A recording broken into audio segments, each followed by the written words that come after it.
Kalau sehari 100, wang rasuah masuk dalam poket kita, masuk dalam bank kita, digunakan untuk membesarkan anak-anak, digunakan untuk memberi nafkah kepada keluarga, digunakan untuk memberi wang itu kepada sanak saudara yang lain. Tiap-tiap hari Nabi kata, ittaqin nar, bertakwalah kamu, takutlah kamu dengan neraka, walau bisyiqqi tamrah, walaupun dengan separuh kurma.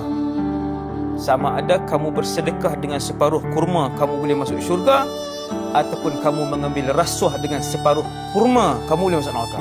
Minta rasuah itu haram, memberi rasuah itu haram, menerima rasuah itu haram, benda rasuah itu haram.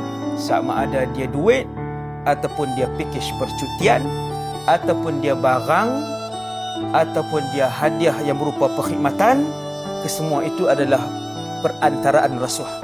Benda yang dijadikan untuk diberi dan menerima rasuah, ketiga-tiga itu haram. Meminta haram, memberi haram, menerima haram, barang ataupun perkhidmatan ataupun hadiah itu